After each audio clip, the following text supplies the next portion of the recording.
Welcome to physics Verna. আজকে তোমাদেরকে class 10-এর ABTA test paper এর 5 অর্থাৎ 525 নাম্বার পেজ সলভ করব।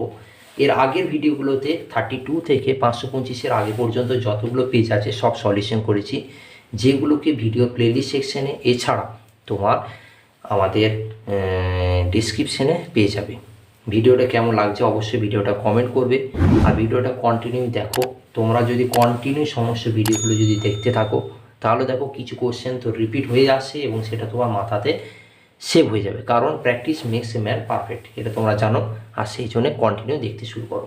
আর যদি এই পুরো ভিডিও যতগুলো আপলোড করা আছে সেটার একটা কম্পাইল পিডিএফ আমি রেডি করছি, সেটা যদি তোমরা নিতে চাও তাহলে টেলিগ্রাম চ্যানেলে জয়েন হয়ে যাও, সেখান থেকে বাই করে নাও।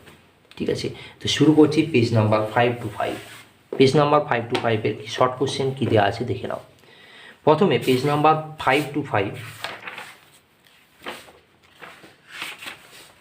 প্রথম কোশ্চেন আছে বিভাগ গয়ের 1-1 ভ্যান অ্যালেন বিকিরণ বলয় বায়ুমণ্ডল কোন স্তরে থাকে? এটা উত্তর হবে ম্যাগনেটোস্ফিয়ার। ভ্যান অ্যালেন বিকিরণ বলয়। 303 কেলভিন উষ্ণতা সেলসিয়াস স্কেলে কত হয়? 303-এর সাথে 273 বিয়োগ করো, 273 বিয়োগ করে তোমার উত্তর কত আসবে? 30 ডিগ্রি সেন্টিগ্রেড। আর উত্তর কত হচ্ছে? 30 ডিগ্রি। 30 ডিগ্রি অপশান এতে উত্তর আছে। তারপরে 1.3-তে আছে 1 মোল মিথেন, যেটা CH4 অণুতে H পরমাণুর সংখ্যা কত? তাহলে 1 মোল মিথেনে অণুর সংখ্যা থাকে অ্যাভোগাড্রো, কিন্তু H কটা আছে? 4টে আছে, তাহলে 4 ইন্টু অ্যাভোগাড্রো হবে। তাহলে H পরমাণু বলেছি বলে 4 ইন্টু হয়ে গেল। যদি কার্বন হতো তাহলে 1 ইন্টু অ্যাভোগাড্রো হতো। জিনিসটা বোঝার আছে, দেখে নাও। H পরমাণুর কথা মানে H-এর ভ্যালুটা, মোট অণু কত থাকে? অ্যাভোগাড্রোর সংখ্যা। H পরমাণুটা কত হবে? H 4টে আছে বলে 4 ইন্টু। 1.4-এ আছে হ্রদের জলের উপরিতলের উষ্ণতা যদি 2 ডিগ্রি সেন্টিগ্রেড হয় তাহলে তলদেশের দিকে কত হবে? না, যত নিচে নামবো তত উষ্ণতা বৃদ্ধি পাবে, তাহলে একদম নিচে কত হবে? 4 ডিগ্রি। তাহলে অপশান বি হবে। আর এই জন্য জলে ব্যতিক্রান্ত পোষণকে কাজে লাগিয়ে আমাদের হ্রদের তলদেশে আমরা কিছু মাছ এবং কিছু জলজ প্রাণীরা বেঁচে থাকতে পারে, তোমরা জানো সেটা। 1.5 দেখো, 1.5-এ বলা আছে বর্ণালী সৃষ্টির মূল কারণ আলোর প্রতিফলন, প্রতিসরণ, বিচ্ছুরণ আর বিক্ষেপণ। বর্ণালী সৃষ্টি হয় আলোর বিচ্ছুরণ, আর বিচ্ছুরণের জন্য লাইটটা কী হয়? সাদা কালারে ভেঙে যায়, যেটাকে আমাদের ডিসপারশন বলা হয়। একটি লাল গোলাপের উপর সাদা আলো ফেললে গোলাপটি দেখায়। লাল গোলাপের উপর সাদা আলো, সাদা কী করে? সমস্ত কালারকে দেখতে বা প্রতিফলিত করতে সাহায্য করে, কারণ সাদাকে কালার হিসাবে ধরাই হয় না। তাহলে এখানে কী হবে? লাল গোলাপের উপর যদি সাদা আলো ফেলা আছে সে লালই দেখাবে, তাহলে অপশান সিটা হচ্ছে কারেক্ট। সূর্যের যে আলোটা সেটা কি? সাদা আলো, যার জন্য সব কালারকে সমান উজ্জ্বলতায় দেখতে পাওয়া যায়। কিন্তু যদি কালো বলে মানে আমাদের অন্য কালার বলতো তাহলে তখন সেক্ষেত্রে কালো হয়ে যেত। যেমন লালের উপর যদি সবুজ বলে দিত তাহলে তখন উত্তর হয়ে যেত কি? কালো। 1 বিওটি সমান কি? 1 বিওটি, বিওটির পুরো নাম হচ্ছে বোর্ড অফ ট্রেড ইউনিট। এটা তড়িৎ শক্তির ক্ষেত্রে ব্যবহার করা হয়, তড়িৎ শক্তি ব্যয়ের পরিমাণ হিসাবে, যাকে সঠিক ইউনিট হিসাবেও ধরা হয় বা কিলো ওয়াট আওয়ার ধরা হয়। ভ্যালু কত হয়? 3.6 ইন্টু 10⁻6 জুল। 1 বিওটি মানে কি? 1 কিলোওয়াট ঘন্টা, KWH। Option beta correct. কোনো পরিবাহীর দৈর্ঘ্য দ্বিগুণ করলে তার রোধাঙ্ক কী হবে? তাহলে এইখানে রিলেশনটা দরকার। কি রিলেশন? R সমান রো ইন্টু L/A। তাহলে এই রিলেশনটাকে তোমাকে কাজে লাগাতে হবে যে কীভাবে তোমার করবে। দেখো এখানে যদি তোমাদেরকে দেখায় তাহলে কিভাবে কাজ করে দেখো। বলেছে দৈর্ঘ্য দ্বিগুণ করলে রোধাঙ্ক। রোধ যদি বলতো হিসাবটা আলাদা, কিন্তু এখানে রোধাঙ্ক বলেছে। রোধাঙ্ক পরিবাহী দুটো বিষয়ের উপর নির্ভরশীল, উষ্ণতা আর উপাদানের প্রকৃতি। তাহলে এইখানে কোনো রকমভাবে পরিবর্তন হবে না, অর্থাৎ অপরিবর্তিত থাকবে। ঠিক আছে, তাহলে উত্তরটা হবে অপরিবর্তিত। কিন্তু যদি রোধ বলতো তাহলে তখন তোমরা সেই সূত্র করতে R সমান রো ইন্টু L/A। তাহলে রো এর সাথে কি লেখা যায়? না, রো সমান কি লেখা যায়? RA/L। তাহলে যদি দৈর্ঘ্য দ্বিগুণ হয় তাহলে রোধ কি হয়ে যাবে? না, রোধ আমাদের অর্ধেক হয়ে যাবে। না কি হবে? না, রোধও আমাদের দ্বিগুণ হয়ে যাবে। রোধ আমাদের দ্বিগুণ হয়ে যাবে, দৈর্ঘ্য দ্বিগুণ করলে রোধও দ্বিগুণ হয়ে যাবে। তো এইটা হচ্ছে ইকুয়েশন। কখন? না, যখন রোধ, কারণ রোধ পরিবাহী দুটো বিষয়ের উপর নির্ভর হয়, দৈর্ঘ্য আর প্রস্থচ্ছেদের ক্ষেত্রফল। কিন্তু এখানে রোধাঙ্ক বলেছে, আর রোধাঙ্ক দুটো বিষয়ের উপর নির্ভরশীল হয়, শুধুমাত্র কি? না, উষ্ণতা আর উপাদানের প্রকৃতি। 1.9-এর কোশ্চেন দেখো। 1.9 কি বলেছে দেখো। 1.9-এ বলা আছে যে আলফা কণা হলো কি? আলফা কণা হচ্ছে একটা হিলিয়াম কণার স্রোত হিসেবে ধরা হয়। তাহলে হিলিয়াম কি হয়? He2+। অপশান সিটা এখানে কারেক্ট অ্যান্সার। 1.10 অর্থাৎ 10টা আধুনিক পর্যায় সারণীতে চ্যালকোজেন মৌলগুলি কোন শ্রেণীতে? চ্যালকোজেন কত নম্বরে হয়? 16 নম্বরে। 15 নম্বরে নাই কিছু। 17 নম্বরটাকে আমাদের হ্যালোজেন, আর 15 নম্বরটাকে নিকোটোজেন বলা হয়, 18 নম্বরটা নিষ্ক্রিয়। ঠিক আছে।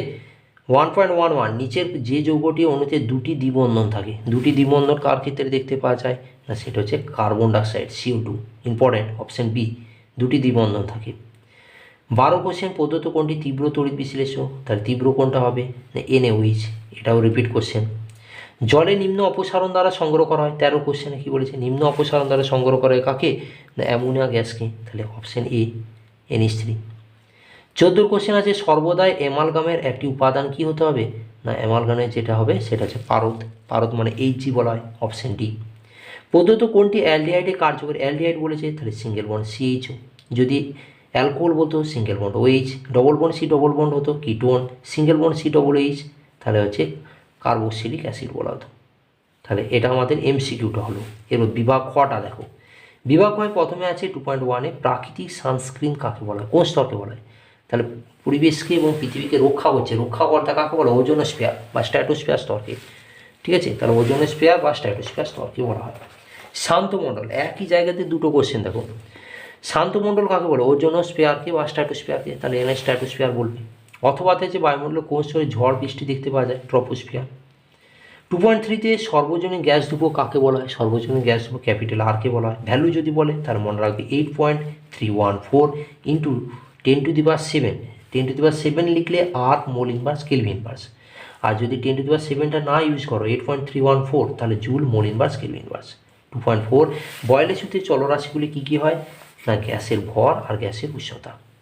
ঠিক আছে, সরি ভুল হয়ে গেল, চলরাশি বলে, চলরাশি মানে যেগুলো পরিবর্তন হয়, তাহলে এখানে চলরাশি হচ্ছে আয়তন আর চাপ, আর যদি কনস্ট্যান্ট বলতো তাহলে ভর আর উষ্ণতা হতো, তাহলে এখানে কি উত্তর হবে চাপ আর আয়তন। পিভি সমান এনআরটি, এর এন এর একক কী হয়, এন এর একক হচ্ছে মোল, এন হচ্ছে পদার্থের পরিমাণ।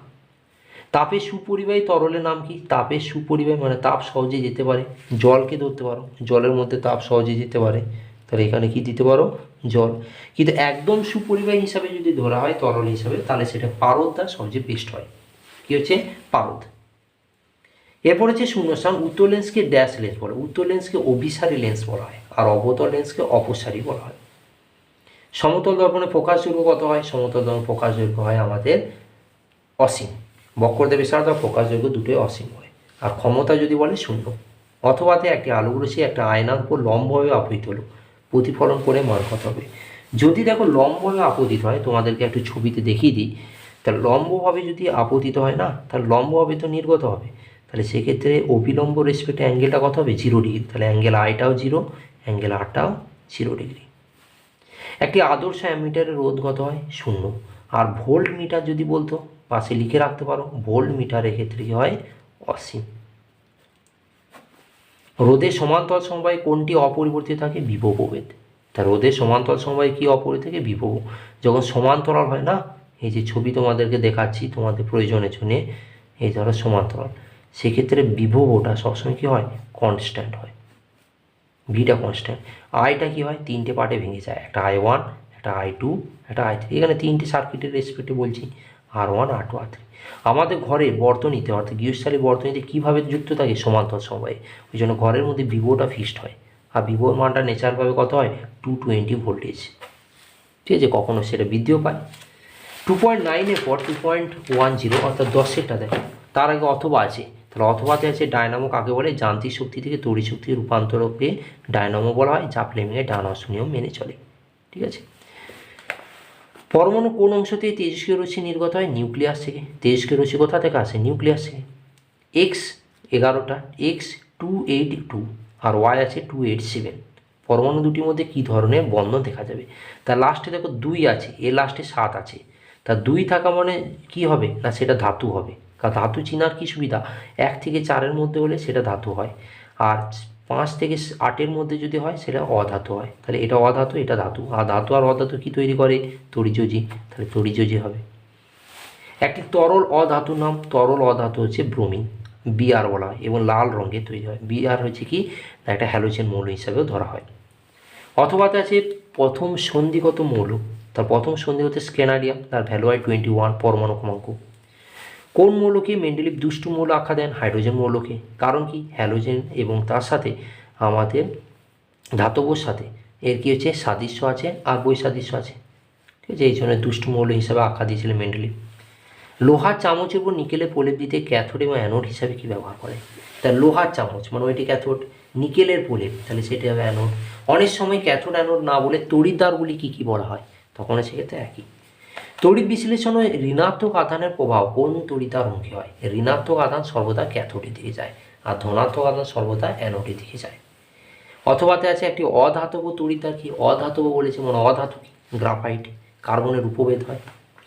2.15-এর অথবা 2.16-এ বাম স্তম্ভ এবং ডান স্তম্ভ দিয়েছে। হেবারের পদ্ধতিতে কী প্রস্তুত করা? অ্যামোনিয়া। গত বছর হেবারের পদ্ধতি পরীক্ষা দিয়েছিল, তাও এবারে বলবো দেখে যাবে, কারণ এখানে অনুঘটকগুলো পরীক্ষাতে কোশ্চেন করে।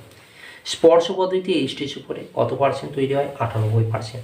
100% উলিয়ামকে কী বলা হয়? সালফান। ধাতু মল কি? CaSiO3, ক্যালসিয়াম সিলিকেট বলা হয়। খনিজ মল কি? SiO2, যেটাকে সিলিকা বলা হয়।